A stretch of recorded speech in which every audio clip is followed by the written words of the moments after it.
gracias nuevamente desde la SARIB por estar juntos con estos jueves de retina. Este es el primer SARIB joven del año. Los chicos han preparado un programa realmente actualizado.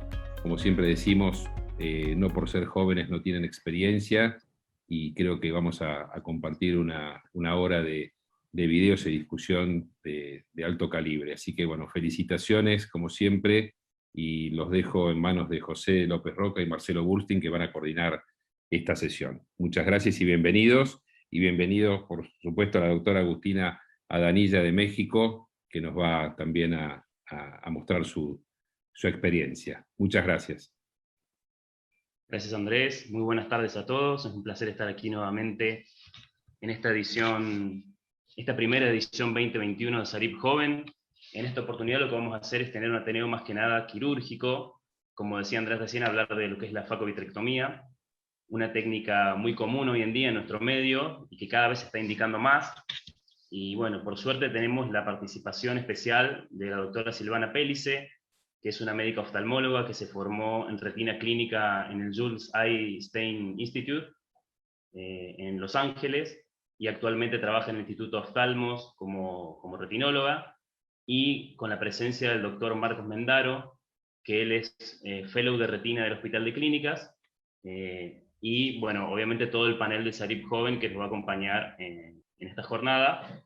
Así que bueno, sin muchas más vueltas, vamos a ir a la presentación de los casos. Como siempre son casos de discusión, videos quirúrgicos, y la idea es discutir e intercambiar ideas entre todos. Así que Mauricio va a compartir ahora el video, pero va a presentar el doctor Pablo Basterrechea, del Hospital Austral, su caso de facovitrectomía en desprendimiento de retina.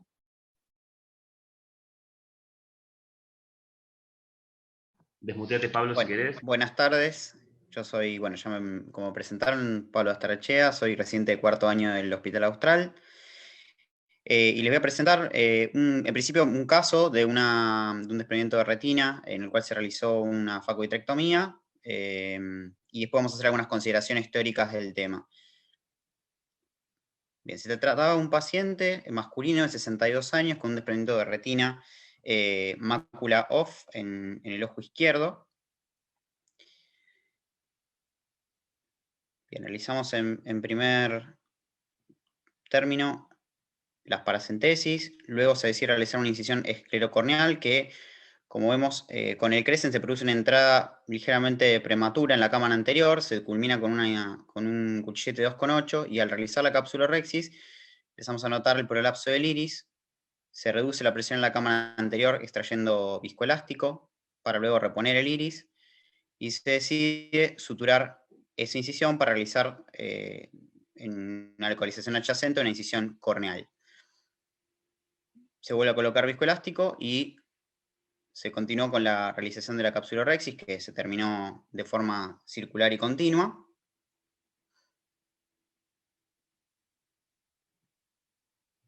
Bien, luego se continuó con las maniobras habituales de hidrodisección y se extrajo el cristalino sin complicaciones.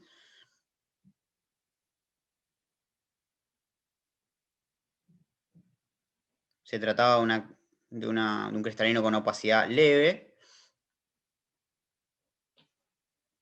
A continuación se extrajeron los restos de corteza con irrigación bimanual y se colocó una lente de 3 piezas al sulcus, perdón, en el saco capsular, y se suturó la incisión corneal que se hizo en segundo lugar. Luego se colocaron trócares 23G y se procedió a iniciar la vitrectomía.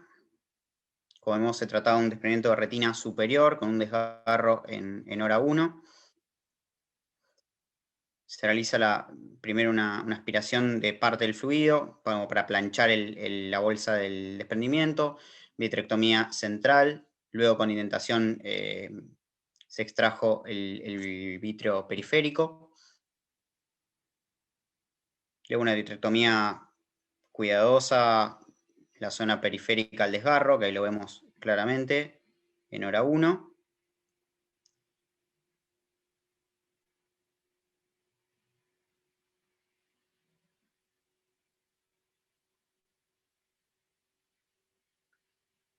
Luego marcamos con diatermia el desgarro para poder visualizarlo con claridad.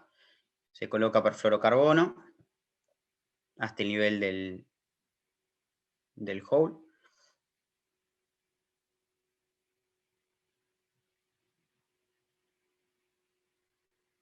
Luego se coloca aire por arriba y se aspira el fluido subretinal.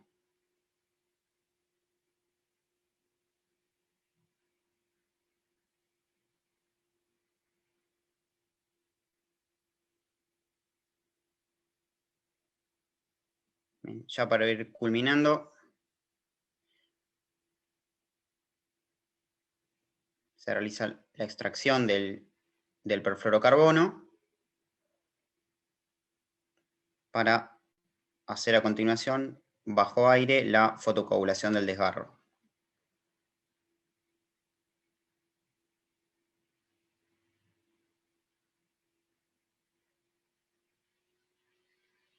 Se extraen los trócares y se dejó por último un tamponaje con C3F8.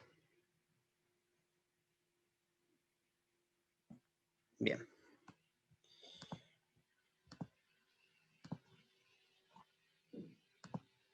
Bien, entonces, para hacer unas breves consideraciones teóricas sobre el tema, en primer lugar, lo que tenemos que tener en cuenta son las indicaciones para realizar una facovitrectomía en pacientes con desprendimiento de retina, que serían, claramente, tener un paciente con una catarata importante que dificulte la realización de la vitrectomía, pacientes mayores de 50 años, presbitas, en los cuales uno ya pueda predecir que post cirugía y post tamponaje puedan realizar en el corto plazo una catarata que les disminuya la agudeza visual, y tener también en cuenta en pacientes en los cuales la accesibilidad sea compleja, o sea, que tengan una difícil accesibilidad a los procedimientos quirúrgicos. Entonces, en estos casos, el paciente puede ser beneficiado de realizar los dos procedimientos combinados. Como ventajas, podemos mencionar que extraer una catarata puede brindarnos una mejor visualización en el momento de realizar la vitrectomía en pacientes con una catarata importante. Puede además brindar una menor preocupación con tener un toque o una ruptura capsular al realizar la vitrectomía, ya que directamente si extraemos el cristalino con anterioridad, esas complicaciones ya están salvadas. Le brinda al paciente una rehabilitación visual final más rápida que realizar los dos procedimientos secuenciales. Nos da además a nosotros y al paciente facilidades logísticas, ya que en muchos casos tramitar y conseguir los insumos para una sola cirugía es mucho más práctico que andar haciendo los trámites y conseguir los insumos para dos cirugías por separado.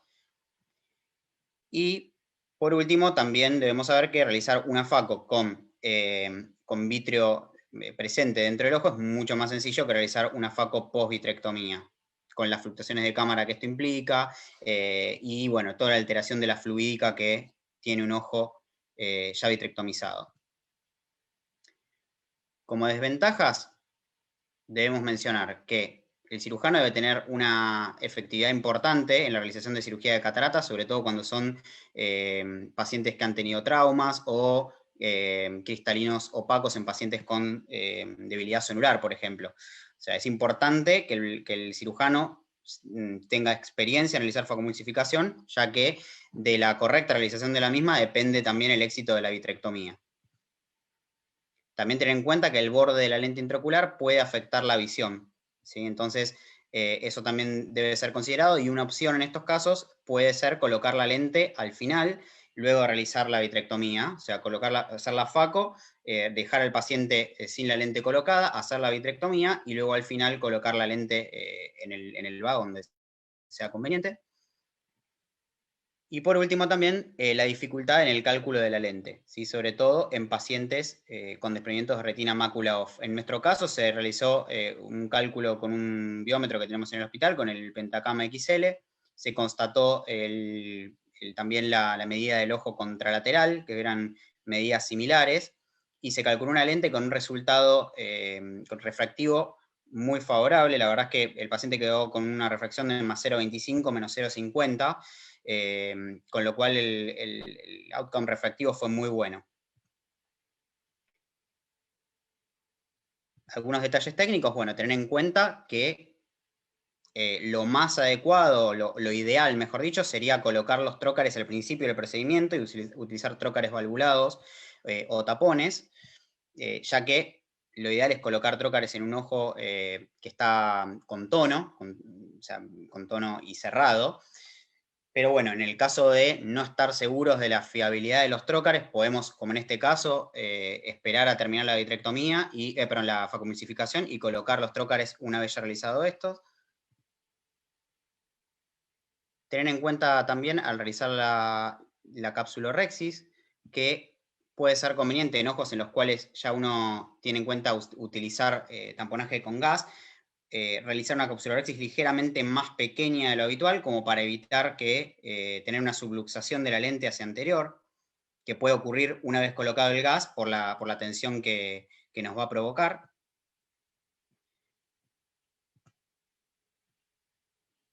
Después también tomar todas las medidas necesarias como para evitar el edema corneal, ¿sí? O sea, hacer una protección exhaustiva con sustancia viscoelástica, intentar hacer uso efectivo de ultrasonido, sobre todo en cataratas duras importantes que pueden llegar a provocarnos opacidad corneal y dificultar luego la realización de la vitrectomía. En cuanto a la elección de la lente, se puede optar por una lente monopieza, una lente de 3 piezas. En nuestro caso, habitualmente en el hospital para cirugías de retina se solicitan de rutina lente de 3 piezas porque es más sencillo desde el punto de vista logístico. Y bueno, también por elección del cirujano es lo que están habituados por comodidad. Pero una lente de monopieza puede ser también una buena opción. Siempre es importante en estos casos constatar que las incisiones sean estancas al finalizar la facomulsificación. Si se realizan incisiones con cuchilletes 2,8, quizás lo más prudente sea suturar la incisión para asegurarnos de que en la indentación o con los movimientos de la vitrectomía no vamos a tener pérdida de líquido en el segmento anterior. Y también al hidratar las incisiones, las paracentesis, hay que ser cuidadoso de ser medido con la cantidad de líquido que se usa para hidratar para no producir edema en la zona central de la córnea que pueda dificultar la visualización. Y por último, evitar dejar burbujas de aire al final de la facomulsificación porque obviamente puede dificultar la visualización de la vitrectomía.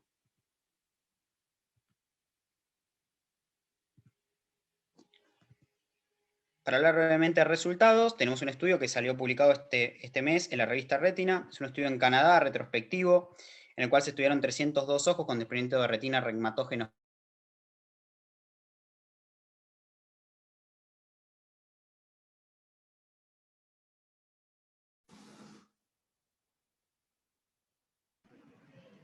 ¿Soy el único que perdió el audio de Pablo? Se cortó el audio de Pablo. Se cortó. Igual ya estamos bastante en tiempo. Bueno, no sé si quieren Pasamos directamente a la discusión. Y... Bueno, Silvana, Marcos, que... Pablo, ¿estás ahí? Sí. Ahí está, Pablo, volvió. No, te perdimos por un momento. Te perdimos. Bueno, Pablo, muchísimas gracias por compartir el caso. Silvana, Marcos, que son nuestros panelistas invitados, nos gustaría escuchar sus opiniones. Bueno, hola. Me pareció muy interesante el caso, toda la información que presentó. Me gustaría saber, Pablo, por qué eligieron hacer una incisión esclerocorneal y no directamente una corneal, si bien obviamente la catarata era densa. ¿Por qué eligieron eso y si ya tenías experiencia con eso? Bien, habitualmente, o sea, esta cirugía, bueno, la hicimos con el doctor Mauricio Surá y habitualmente, digamos, queda una cuestión de comodidad del cirujano. El doctor está más habituado a utilizar este tipo de incisiones y en ese caso, habitualmente con él de primera instancia hacemos ese tipo de incisiones como rutina. Perfecto. No fue una elección por algún elemento en particular del caso, Bien. de este caso, sino que es lo que hacemos habitualmente. ¿Puedo hacer una pregunta? Pablo, ¿qué edad tenía el paciente? El paciente tenía 62 años. Vale. Y habías manifestado que tenía una catarata clasificación de LOX más o menos tipo 1, ¿no? O sea, no era muy... Era una opacidad leve del cristal, o sea, no llegaba a ser una catarata nuclear, sí, era un paciente ya presbita por la edad y con una refracción hipermetrópica. ¿Se decidió entonces realizar la facoponsificación por la hipermetropía o porque la verdad que tranquilamente...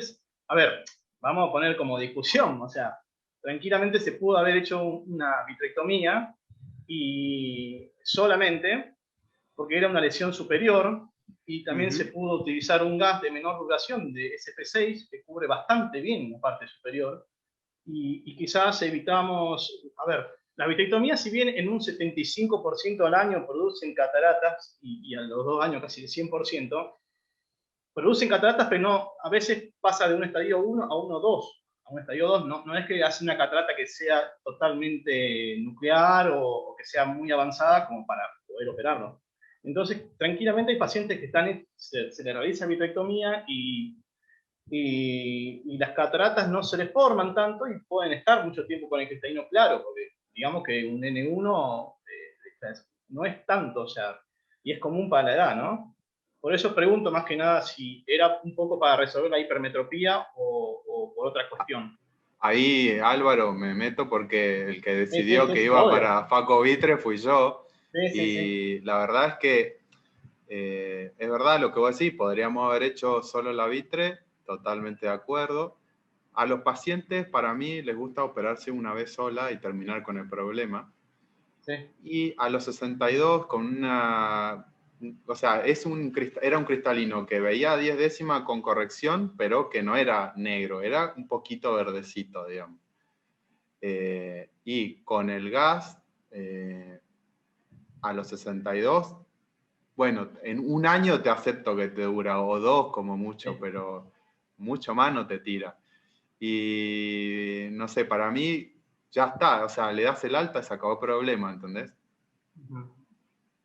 Porque incluso, ¿sabes por qué lo digo también? Incluso por el cálculo, perdón, por el cálculo del lente, porque hace que sea un poco impreciso haber calculado un lente en un ojo paciente con DR que suele tener hipotonía por la formación de la tercera vía de bulbo escleral. Entonces el cálculo tiende a ser más impreciso. Es verdad que tiende a ser más impreciso, pero uno tiene alguna forma de corroborar, digamos. Vos le pedís los lentes al paciente y sabés si tiene una refracción simétrica, que este paciente la tenía, y medís los dos ojos. Y te guías a ver si te da muy diferente. Y además, digamos, no es una facorrefractiva, digamos, es una cirugía de catarata para sacarle todo de una al paciente el problema, porque sabemos que va a tener la catarata. Entonces, quizás uno es menos exigente con el resultado refractivo. Sí, hay un comentario acá en el chat de Vivi Weisman que comenta que en una cirugía combinada con FACO inmediata a veces se dificulta más la visualización en el intercambio con aire por las variaciones de presión. Gracias, Viviana, por el comentario. Y brevemente, quería consultarle a alguno de los panelistas. ¿Alguno hubiese optado por una técnica distinta, o por ejemplo un cerclaje escleral o otro tipo de abordaje en este paciente?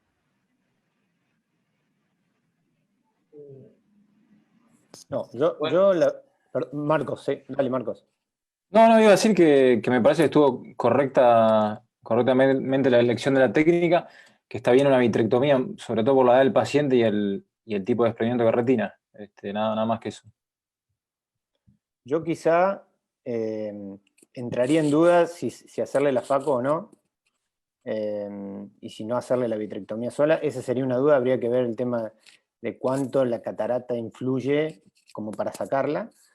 Me pareció muy bueno, Mauri, lo que hicieron, o Pablo, lo que hicieron en cerrar la incisión esa que estaba mal, porque uno cuando empieza en un tema de complicaciones, tenés que resolver la complicación y arrancar por otro lado. Claro, bueno, no iba a suceder una catarata de complicaciones. El iris trajimos este video, digamos, porque está buena la Faco Vitre, pero ojo, claro, porque la sonaste en la Faco y no arreglaste el problema de verdad. La Faco en un DR tiene que ser perfecta. Exacto. Porque después, el medio de tamponaje, si el paciente queda fáquico, ni hablar si la lente queda media puesta ahí en el sulcus y agarrada de una pata media inestable, o sea, tiene que ser perfecta porque el medio de tamponaje tiene que ser el adecuado y bueno, después si lo tenés que dejar con aceite, tenés que hacer una iridectomía inferior, si lo dejás afáquico, o sea, se te empieza a complicar todo. Entonces, me pareció bárbaro eso que hicieron de cerrar la incisión, porque ese iris no iba a dejar de salir porque la entrada era corta, o sea... Así que... La entrada era corta y otra cosa que a veces te molesta en ese sentido es que el ojo por ahí queda un poco tenso con la paravulvar. Claro. Bueno, una de las opciones, si tenés presión posterior, es poner un trocar y hacer una vitrectomía en seco para descomprimir un poquito y después rellenar un poco con viscoelástico. Pero si la incisión es corta, la entrada es corta, el iris se iba a volver a salir. Totalmente de acuerdo. Y aparte la salida fue prácticamente iniciando la cirugía. Claro, o sea, apenas empezó. Chicos, Pablo, disculpen, por un tema de tiempos, vamos a ir pasando al caso de Joaquín. Dale. Disculpen, la verdad es muy enriquecedora y creo que podemos hablar toda la hora de este caso, pero vamos ya te vamos a agarrar después de clase, Marce. Perdón. Bueno, Joaquín Joaquín Saleme, anda compartiendo pantalla si querés. Bienvenido, Joaquín. Joaquín es fellow de segundo año de la Fundación Zambrano. Y bueno, va a compartir con nosotros un caso de facovitrectomía en cirugía macular. Joaquín, te escuchamos. Muchas gracias. ¿Qué tal? Buenas tardes a todos. Bueno, voy a hablar de facovitrectomía en cirugía macular, principalmente cómo es el manejo en estos pacientes en la parte quirúrgica. Este es un paciente de 64 años de edad, sexo femenino, con una hipermetropía de +1 en ambos ojos, un agujero macular en el ojo derecho con 650 micras aproximadamente, y otro en el ojo izquierdo de 400 micras, ambos ojos con una agudeza visual mejor corregida de 2 décimas de visión. En este caso se optó primero por operar el ojo izquierdo, que tenía más chances de cerrar, y luego operamos el ojo derecho. Esta es la cirugía del ojo derecho. Fíjense, hacemos la facomulsificación, como cualquier otra faco. Generalmente la rexis, lo ideal es que sea un poco más chica que la óptica, para conseguir el overlapping de la rexis sobre la lente y evitar que se vaya hacia adelante. La acomodamos en el saco capsular, hacemos un punto de seguridad en la entrada principal, aprovechando que tenemos la cámara anterior completa de viscoelástico. Con la cánula de irrigación en cámara anterior colocamos el primer trocar correspondiente a la infusión, aspiramos el viscoelástico de cámara anterior y una vez que lo aspiramos completamente, hidratamos las paracentesis, sin necesidad de aspirar la incisión principal. Pasamos a la cavidad vítrea, haciendo una vitrectomía central y periférica. Nosotros de rutina tenemos con triamcinolona a estos pacientes. Luego hacemos la tinción con azul brillante, aspiramos el azul brillante y una vez que aspiramos todo, colocamos la lente plano cóncava, que nos permite tener mejor definición y trabajar con mayor seguridad en el polo posterior. Fíjense que, acuérdense que la membrana, el azul brillante tiñe la membrana limitante interna y no la membrana epimacular, que se encuentra bien alrededor del agujero. Hacemos el peeling en forma concéntrica, de afuera hacia adentro, tratando de evitar mayores tracciones. De rutina también hacemos una segunda tinción en estos pacientes. Fíjense que después de la segunda tinción me acerco con el vitréctomo a bajos cortes para emprolijar un poco el remanente de membrana epimacular y membrana limitante interna que queda sobre el agujero. Ya retomando el peeling, fíjense que la segunda tinción lo que me permite a mí es divisar mejor lo que es la membrana epimacular que me queda por completar de todo el lado nasal al agujero macular. Una vez completo, liberado la tracción en 360 grados, lo que hago es directamente lo que se hace de rutina y es imprescindible, es revisar la periferia para, si llegamos a encontrar alguna lesión, tratarla en el momento. Hacemos un intercambio fluido-aire, siempre con el brasher y con cánula de silicón, lo colocamos siempre sobre la arcada temporal inferior, cosa de que el mismo remanente de membrana y membrana intimacular quede posicionado sobre el agujero y nos genere, como nos ayude a taparlo, ¿no?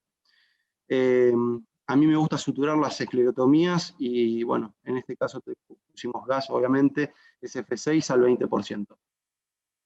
Este es el posquirúrgico los 3 días posoperatorio, ya con un agujero completamente cerrado, por lo que se le da de alta directamente al paciente con respecto al posicionamiento. Y este es el otro ojo al mes del posquirúrgico, con una agudeza visual de 4 décimas y fíjense, con una indemnidad prácticamente de los fotorreceptores a nivel del perfil posterior. Este es otro caso bastante interesante que vimos con el doctor Armendáriz. Es una paciente también de sexo femenino, 70 años de edad, 6 décimas de visión, con hipermetropía de +3 en ambos ojos, y catarata, y teníamos esta tracción vitriomacular bien marcada, con una base de implantación bastante ancha, y un quiste intrarretinal a nivel foveal. Como modo de entretenimiento hicimos una breve encuesta en Instagram, en donde la gran mayoría de los oftalmólogos opinó que en forma positiva de hacer el peeling de la membrana limitante interna. En la cirugía, este es el doctor Armendáriz, ¿no? Hace la facomulsificación con el misma cánula, tiramos la viscoelástica, con la cánula de irrigación en cámara anterior, colocamos el primer trocar de la infusión, siempre hay que estar seguros de que entra cavidad vítrea, hacemos el punto de seguridad de la entrada principal. Hay algunos cirujanos que lo puede optar por hacer y hay otros que no, eso depende, es criterio de cada uno, ¿no? Pasamos a la cavidad vítrea, hacemos una vitrectomía central y periférica. Siempre no es necesario hacer un shaving de la base vítrea ni irnos tan periférico en estos pacientes. Fíjense que una vez tenido con triamcinolona, vemos la hialoides sumamente adherida en lo que es el polo posterior, a nivel de la mácula, a nivel de la papila. Lo primero que tenemos que hacer es separar bien todo lo que es la retina periférica del polo posterior. Y una vez que lo separamos bien, vamos con máxima aspiración a aspirar todo lo que la hialoides que está por encima de la papila, y con la lupa de plano cóncava ya nos dirigimos al área foveal para tener mayor precisión y estar más seguros a la hora de trabajar ahí. Como la patogénesis era puramente vitriogénico, se pensó que directamente extrayendo la hialoides posterior, con eso iba a ser suficiente, por lo que no sacamos la membrana, no se sacó la membrana limitante interna. Así que directamente, es más, lo dejamos con líquido y se intentó para chequear que esté todo ok, y se dio por finalizada la cirugía. Este es el OCT posquirúrgico del primer día, fíjense ya totalmente liberada la tracción a nivel de la fobia, con la persistencia del quiste intrarretinal, y el OCT a los 2 meses ya con una agudeza visual de 10 décimas de visión, y un perfil foveal completamente normal.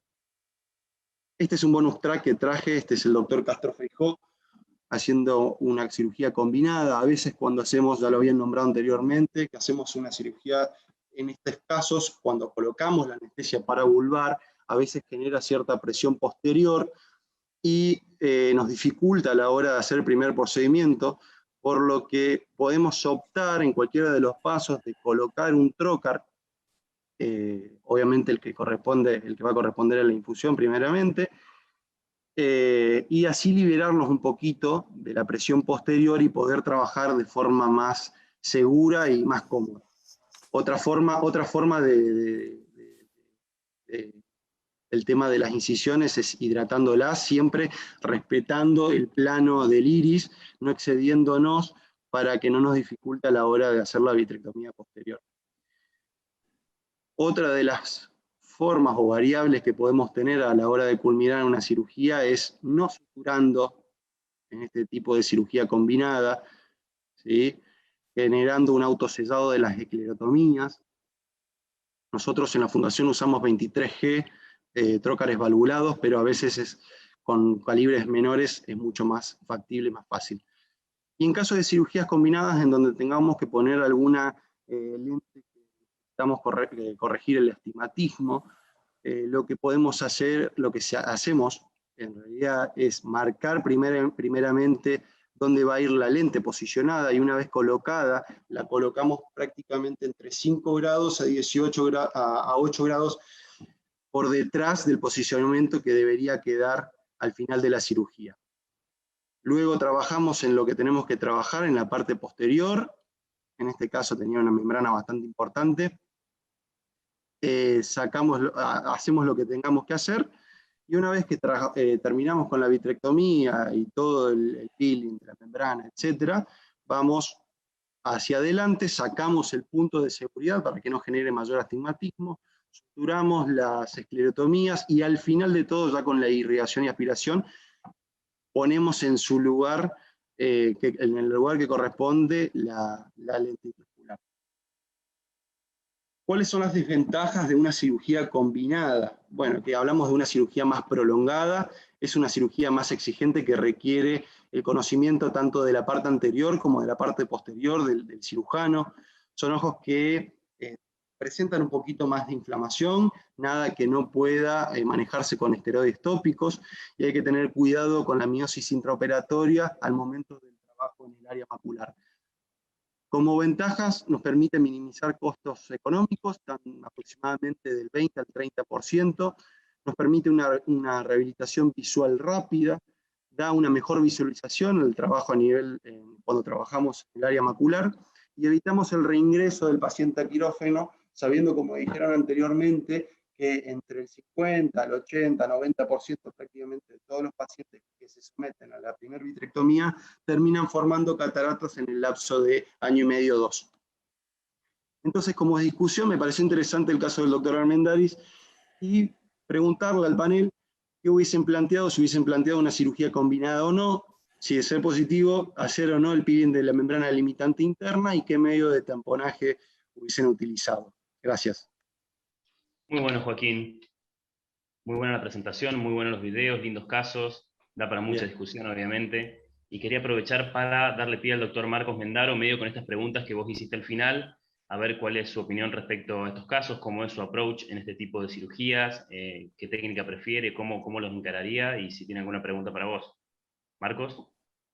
Bueno, gracias, José. Muy buenos casos. Joaquín, muy bien los videos, la verdad que se veía muy bien. Y respecto a la facovitrectomía, creo que depende mucho de la elección del cirujano, creo que tiene ventajas y desventajas, como bien dijiste, pero en el caso de que uno se decida hacerla, y en la cirugía macular se hace mucho, porque muchas veces son pacientes añosos que ya tienen algún grado de esclerosis nuclear y está bien indicada la cirugía, y las consideraciones especiales que habría que tener es primero una incisión, como lo hablamos también en el caso anterior, que si uno tiene una buena incisión bien tunelizada, va a tener mucha menos posibilidad de problemas posteriores. Y después otra que bien mencionaste es cerciorarse de hacer la rexis con un buen tamaño para tener un buen overlapping de la lente. Bien. En los videos que mostraste se veía un muy buen overlapping, entonces uno va a tener menos riesgo de que la lente pueda llegar a desplazarse hacia la parte anterior debido al endotamponaje que uno utiliza, que se le das. Y te quería preguntar, Joaco, ¿qué hacen, por ejemplo, en los casos que no te queda un buen overlapping? ¿Tratan de dejarlo con pilocarpina al paciente? ¿Toman alguna consideración o no? Por lo general no usamos pilocarpina de rutina, creo que vi muy pocas veces usar pilocarpina, pero en caso de que se desacomode la lente, siempre lo principal y lo primordial que hacemos en la fundación es obtener una buena visualización. Entonces se saca el biom, se saca lo que se tenga que hacer, se acomoda la lente, se la trata de reposicionar y se vuelve a la cavidad vítrea. Pero lo que priorizamos es tener la mejor visualización para hacer las cosas bien, ¿no? Bien. Y después otra pregunta. En general, el trocar de la tercera vía lo ponen siempre al final de la faco, ¿no? En general sí, siempre lo ponemos al final de la faco. Salvo que tengamos este problemita, cuando tenemos mucha presión posterior, podemos colocarlo en medio del procedimiento. Esa es muy buena. A mí me gustaría hacer tipo encuesta, a ver cómo hace la mayoría. Ponen los trócares antes, ponen al final. Yo estoy haciendo igual, digamos, hago la faco y después empiezo la vitre. Eso es lo que genera el lago. No sé, el resto me gustaría saber qué están haciendo cuando combinan. A mí me gustó lo que mostró Joaquín, muy buena la presentación, me gustaron los casos, me gustó la técnica de poner el trocar, o sea, solamente el trocar de la infusión antes de cerrar las incisiones. O sea, me gustó eso. Generalmente, por lo menos a mí me gusta poner el trocar de la infusión antes de hacer la facu y dejarlo cerrado, y si pongo la vía, siempre teniendo en cuenta que la vía esté cerrada cuando voy a hacer la facu, y hago la facomulsificación y después las otras dos entradas de los trócares. Joaquín, te quería hacer una pregunta. Con respecto a la anestesia, ¿tienen alguna consideración diferente cuando hacen una faco o cuando hacen una vitrectomía o una faco vitre? ¿O usan la misma anestesia, el mismo método? Usamos la misma anestesia, pero como consideración tratamos que el ojo no quede duro, sabiendo que esos ojos duros sabemos que nos va a complicar un poquito más a la hora de hacer la faco, ¿no? Ya con generar la quinesia en estos pacientes, y cuando vemos que ya se le va bajando el párpado, cortamos con el tema de la anestesia. Pero aproximadamente colocamos 7 milímetros, no más. 7, 9, dependiendo. Una pregunta, Joaquín, ¿y la hacen arriba y abajo del ojo, retrovulvar? Eso depende de cada cirujano. A mí me gusta hacerla abajo. A Pablo le gusta, por ejemplo, hacer un poco arriba y un poco abajo. Sí. Depende de cada uno. Particularmente a mí me pasa que la faco vitrecto, depende del tipo de trócares, ¿no? Pero a veces cuando no son valvulados, yo suelo poner los 3 trócares, pero con los tamponcitos. Sí. O sea, se pone el trócar y taponcito inmediatamente, y uno hace la faco y la verdad que no hay mucho problema. A veces también he realizado faco solo y después coloco los trócares, o cuando tenía prolapso del iris, muchos pacientes ya tienen el vítreo liquefacto, entonces con colocar un trócar valvulado ya sale una burbuja de líquido, como incluso mostró en una cirugía, creo que mostraste recién, que le puso el trócar y solo salió un poquito de agua, y ya con eso baja la presión, y ya con eso es suficiente, claro, como para poder seguir con la cirugía. En realidad esa sería la ventaja de poner los trócares antes. Exactamente, porque muchas veces que cuando uno hace la faco, yo suelo no dejar puntos, pero cuando uno hace la faco y a veces coloca los trócares, tiene que tener trócares muy afilados, o si tienes trócares que a veces están enrollados o con poco filo, por decirlo de una manera, uno aprieta mucho el ojo y se tiende a prolapsar ahí viscoelástico y todo lo demás. Entonces, yo por lo general suelo colocar trócares con los tampones si hay, o si son valvulados, está bien. Con eso te permite hacer una cirugía, no es que se te va a ir muy atrás. Si colocas trócares valvulados es suficiente incluso, o sea... ¿Una consideración? ¿Puedo hacer una consideración? Sí. Yo, la verdad que no uso el trócar al principio porque no confío, como dijo Pablo en un momento de su charla, no confío por ahí en la viabilidad de la válvula. Entonces, prefiero usarla al final. Y otra cosa que es importante, que una vez me pasó, es cuando estamos operando, vamos a hacer una faco y, por ejemplo, una membrana epimacular, o, por ejemplo, un diabético, lo que sea, en un paciente que ya está vitrectomizado previamente. Sí. Ahí cuando el paciente ya está vitrectomizado, si ponemos el trócar valvulado antes, ¿no?, de empezar la faco, tiene que ser muy valvulado, porque pierde el trócar y pierde líquido, y al perder líquido se te hipotoniza el ojo y ya la faco se te va a la rexis y le pones más viscoelástico y el ojo está hipotónico. Y entonces, lo otro que pasa también es la mayoría de los equipos trae una sola infusión que sirve para adelante y para atrás es la misma, salvo el Constellation que trae 2. O sea que si vos querés reponer presión o poner infusión atrás, tenés que sacarla del faco, digamos. Claro. Exactamente. Tengo una pregunta, Joaquín. Sí. Tenemos mucha gente joven que está en formación. Para el manejo de la tracción vitromacular que mostraste recién, ¿qué tipo de parámetros usás? ¿Usás aspiración alta? ¿Traccionás? ¿No traccionás? ¿Te das algún soporte con algún otro método? ¿Cómo elegiste abordar esa tracción? Esa es la cirugía de Pablo. Fue solamente con aspiración, ¿A cuánto la ponemos, Pablo? La verdad no sé cuánto ponemos la Mirá, aspiración. yo uso la aspiración, en principio empiezo con 250, Máximo. si está muy de vacío, si está muy adherida, por ahí aumento el vacío, pero compenso con la presión.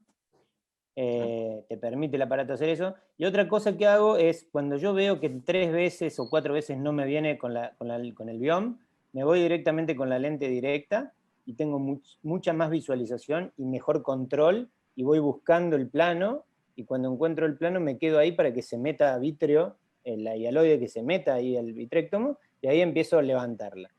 Pero con 250, por lo general, 250 de vacío, por lo general lo hacemos. Chicos, Gracias, estamos Pablo. en tiempo, así que cortamos la discusión acá. Muy lindo todo, muy interesante, muy enriquecedor. Y vamos a pasar al último caso, a la tercera presentación, al tercer video, y damos pie a la doctora Agustina Danilla. Bienvenida, Agustina. Ella es argentina, pero está en México ahora haciendo su fellow vitreoretinal en la Fundación para Evitar la Ceguera. Así que nada, bienvenida, Agus, y Bueno, gracias. dale para adelante.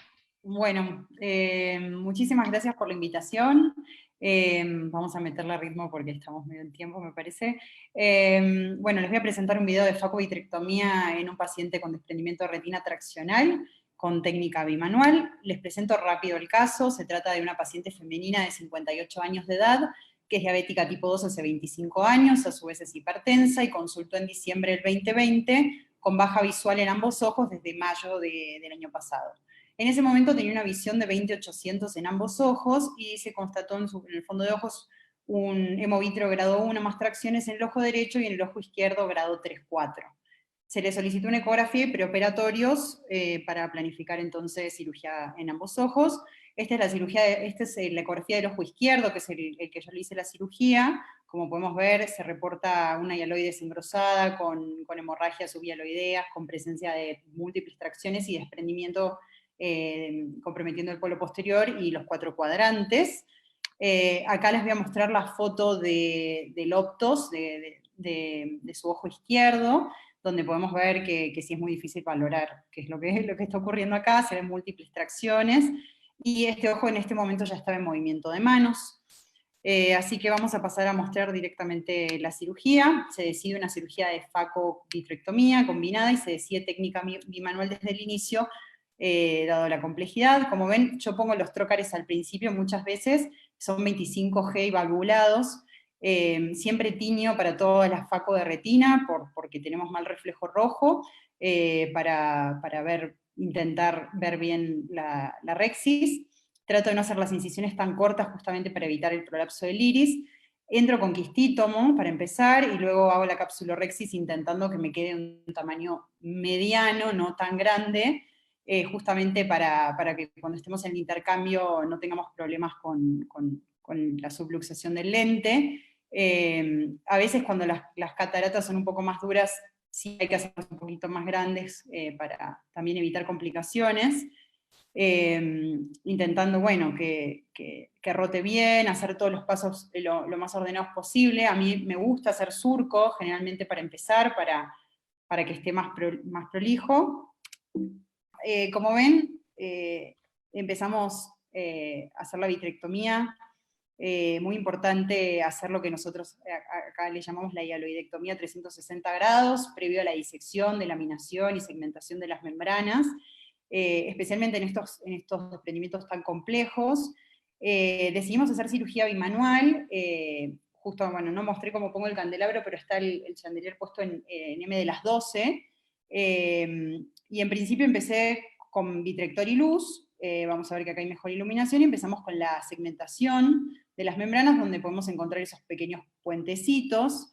La verdad que ahí también vamos desplegando de poquito, y acá ya empezamos a utilizar bimanual con pinzas, que es una pinza serrata y unas tijeras, cortando poco a poco esta membrana. Como hacer esta técnica, lo que sería una técnica en bloque de retiro de toda la membrana fibrovascular diabética que vemos, tratando de cortar donde se encuentran los puentes de adherencia hacia la retina, y ya vamos a ver que, digamos, bueno, esta fue mi primer cirugía bimanual, digamos, en la que me ayudó el doctor Virgilio Morales, que le dije sí me enseñaba a hacerlo, y bueno, con toda la paciencia y fuimos de a poco. Idealmente está bueno comenzar a hacer esta segmentación desde la papila hacia la periferia, no tanto de la periferia hacia el centro, pero muchas veces es por donde también uno tiene, digamos, donde puede entrar tratando de dañar lo menos posible la retina. Especialmente cuando vemos que están tan traccionados. Otra vez usamos técnica bimanual, cortando de a poquito, fíjense que igual aparecen algunas retinotomías chiquititas ahí, y en la parte inferior ya se ven también, antes de segmentar con la tijera, que hay algunos agujeritos, vamos recortando y sacando las membranas. Esta parte estaba extremadamente adherida, pero hay que intentar, digamos, quitarla todo lo que se pueda, porque después si estos regmas quedan con hialoides o con el tejido fibrovascular, lo más probable es que se contraigan, se redesprenda, o por lo menos vamos a tener hemorragia recidivante en el posoperatorio. Siempre, bueno, intentando sacar todas con paciencia las que se puedan, y tratando, por supuesto, de hacer la menor cantidad de retinotomías, o ninguna si es posible. Acá ya la córnea se empezó a opacar un poquito, así que tuvimos que desepitelizar, porque estaba un poco complicado. Por supuesto que a veces se puede hacer como estoy haciendo ahí, que corto, y mismo con la misma tijera cerrada hacer un poco de disección roma para ayudarse y hacerse espacio por debajo de las membranas. Lo mismo con el vitrector, intentar hacer disección roma es útil para tratar de no traccionar tanto y ayudarse. Bueno, muy bueno el video. Bueno, gracias. Después de eso... Era un cañazo para hacer tu primer cirugía bimanual. Era un caño tremendo. Sí, es que la verdad que los pacientes diabéticos vienen bastante complicados, entonces es bastante frecuente que uno dice, programé un hemovitrio tranquilo, con una tracción por eco, y que cuando entras aparecen estas sorpresas. ¿Tenés para mostrar el post? ¿Tenés la foto del post? Sí, tengo la foto del post. Sí le pusimos láser, y al final de todo le puse líquidos pesados, que eso era lo que me hubiese gustado mostrarles. Esa fue una recomendación también del doctor Morales, para planear un poquito, y sí pude rodear bien las retinotomías, o sea, pintó bien, bajo líquidos pesados, di el láser, y luego el intercambio, ya con aire se ve mejor la periferia, y eso me ayudó también a poder darle láser más periférico, justamente de digamos, la corticosas para anterior, que es donde hay más producción de VEGF, para tratar de inactivar esta retinopatía. Y esperen que les voy a buscar la foto del posoperatorio. A ver, ahí se las comparto. Y, Agustina, sí. Una pregunta, ¿te pasaste con el perfluorocarbono, pasaste las retinotomías y después le hiciste láser bajo perfluorocarbono, verdad? Exacto, eso. Perfecto. Eso mismo. Y luego, bajo perfluoro, con pinzas delimitante, había como un remanente de hialoides muy finita, entonces lo que hice fue terminar de como pelarla desde la papila, para terminar de sacar esas membranas, que muchas veces si las dejamos, también son las que se contraen y pueden desprenderla. Y le pusimos, aceite de silicón de 1000, y hoy la paciente, esta semana la vi y le saqué foto nuevamente, y P20-200, que está un poco mejor que antes, y bueno, eso era lo que les quería compartir. Agustina, ¿la úlcera de córnea repitalizó bien? Sí, repitalizó. Buenísimo, buenísimo. Sí. Agustina, la verdad, felicitaciones. Gracias por compartir este caso. Son casos que realmente son desafiantes por donde uno los mire. Ya cuando uno los ve en el consultorio, ya empieza a padecer un poco la cirugía. Así que la verdad te felicito y gracias por compartirlo. Bueno, Silvana, vos en tu experiencia has tenido que lidiar con casos similares, has utilizado estrategias como las que nos mostró Agustina. Eso le quería preguntar a Agus. Me pareció un caso bárbaro para empezar con la técnica bimanual, y preguntarte qué ventajas le encontrás a la técnica bimanual con la unimanual.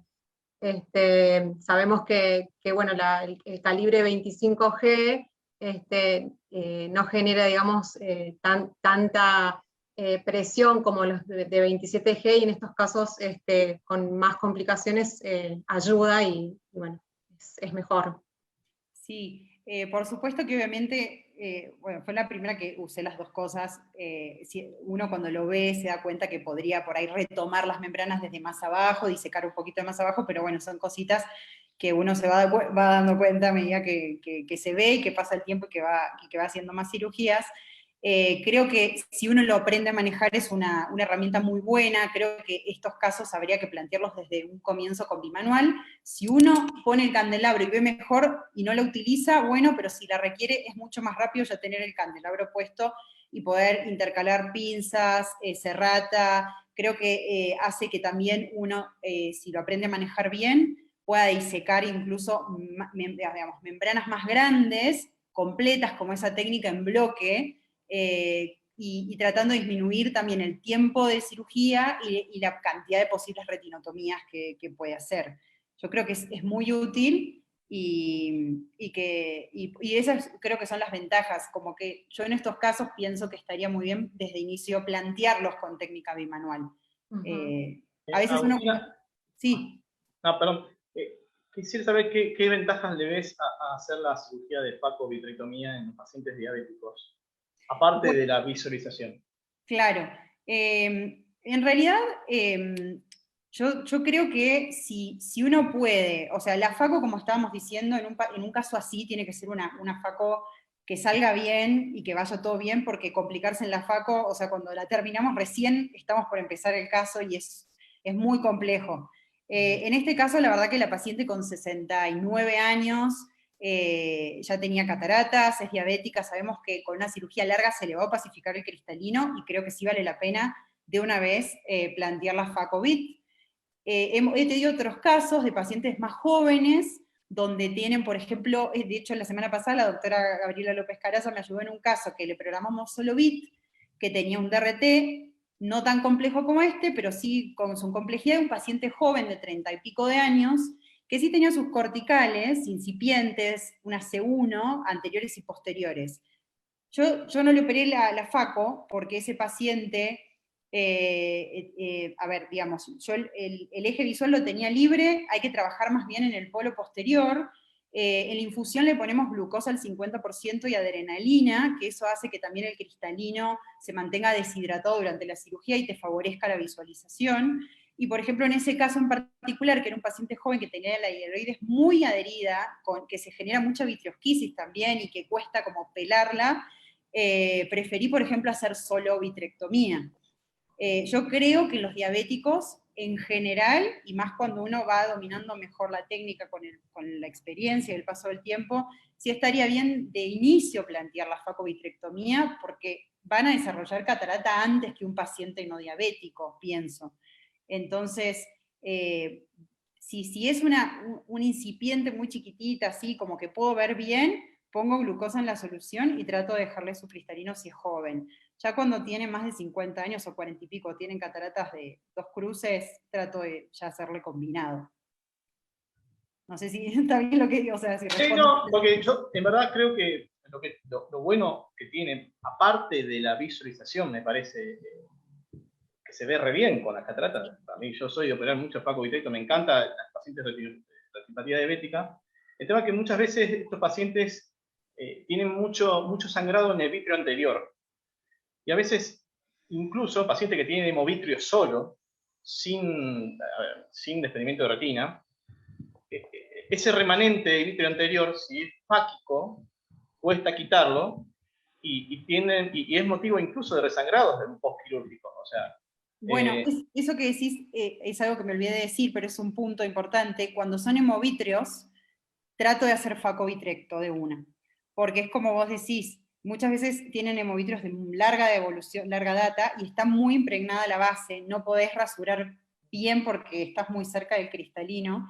Teñida la hialuroides anterior. No, entonces creo que vale la pena hacerle facovitrectomía de una vez. Aus, te hago una pregunta. ¿Hicieron antiangiogénicos pre-facovitre?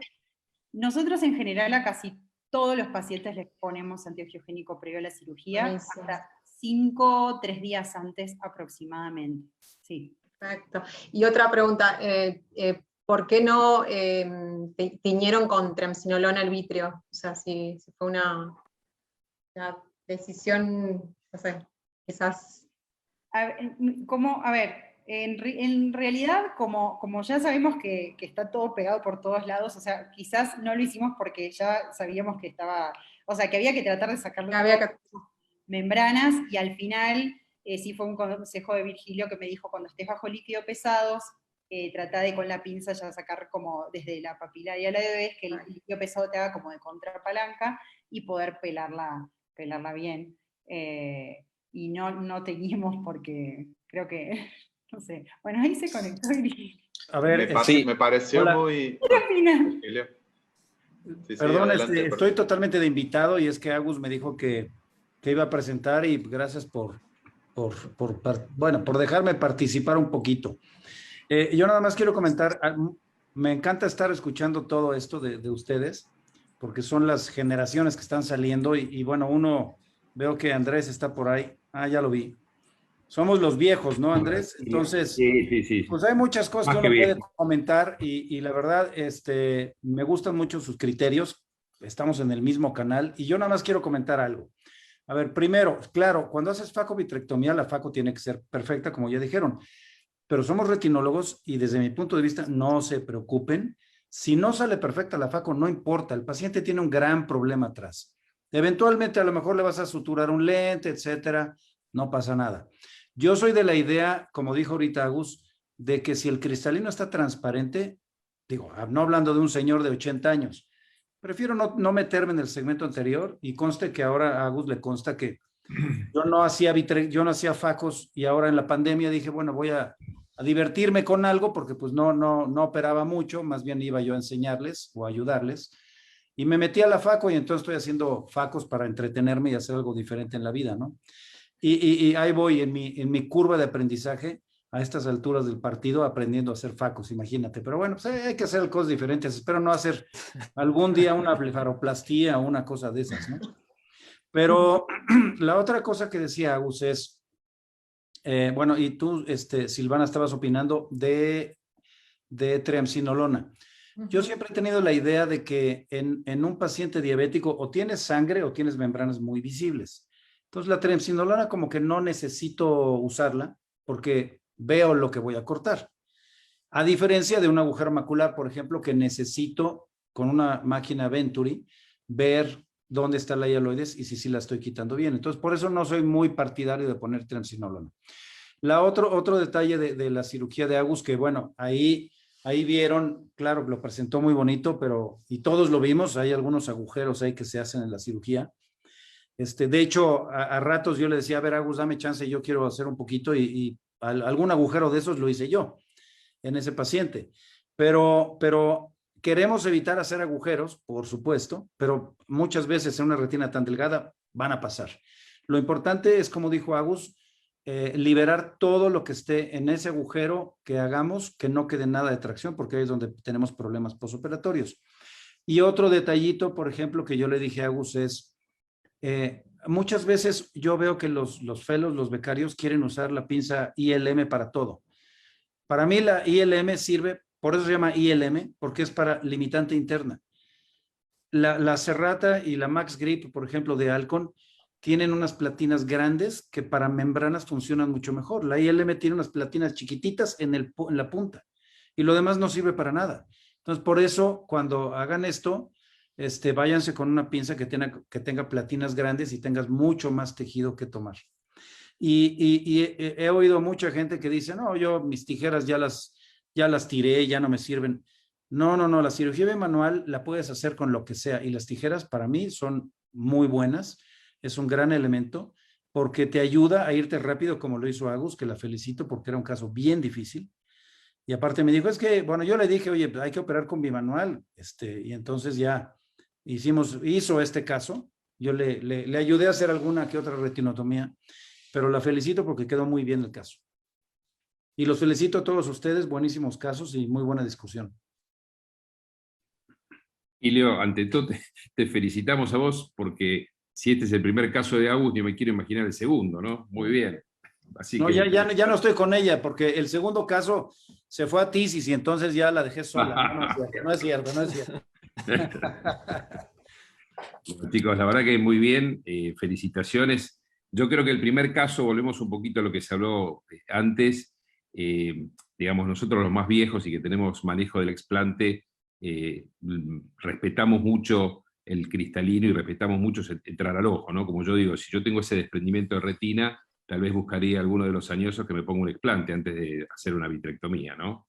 Pero bueno, es una opción y como decimos siempre, la experiencia de uno es lo que vale y es lo que en definitiva hace el peso al final, y creo que uno tiene que actuar con lo que uno más experiencia tiene y con mejores resultados, ¿no?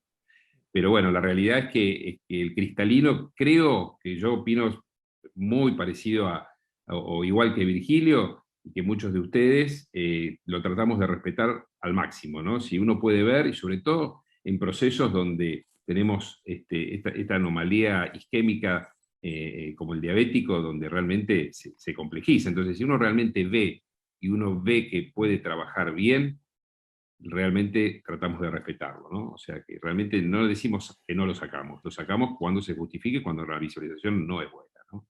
Aparte uno se sorprende cuando, como con los lentes de no contacto, de contacto, lo que uno llega a ver. Uno a veces en la lámpara de hendidura ve el cristalino y no dice, a lo mejor no voy a tener tanta visualización, y a pesar de tener algo de catarata cortical, uno puede llegar a ver, ¿no?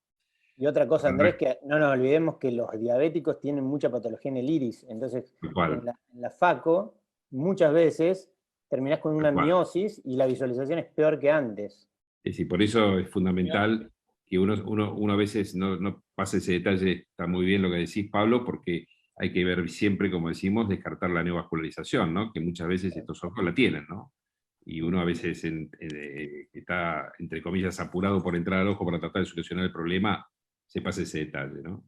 Pero bueno, la verdad que todos los casos espectaculares y las discusiones de alto nivel, chicos, los felicito, felicitaciones a todos, y bueno, esperamos que prontamente nos volvamos a unir, y Virgilio, gracias por participar y por enseñarnos, como sé siempre con un montón de argentinos que rotan por allí, así que te mandamos un abrazo y espero que estén todos bien. Muchas gracias a todos. Igualmente, muchísimas gracias, y cuando tengan esto, invítenme, me encanta. Sí, muchas gracias. Gracias, Virgilio. Un abrazo. Gracias a todos, nos vemos.